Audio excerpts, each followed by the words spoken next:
Now, one question is of the same, I don't know, it is a woman or Ronnie Kunzelmann, the same person. Ronnie Kunzelmann, one cannot see.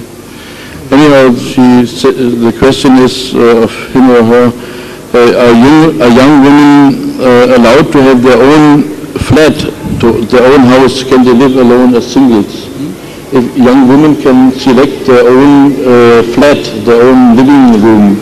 I mean, for example, if a woman wants to study somewhere in some other town, is she allowed to have her own flat, her own...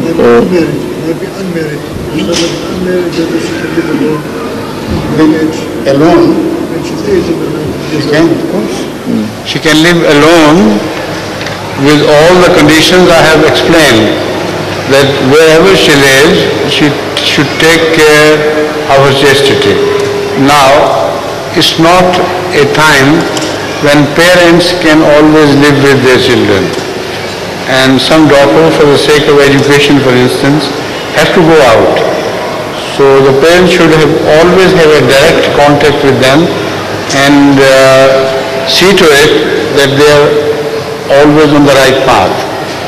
With this condition, the care and the prayers of the children, of the parents, they can live alone, of course.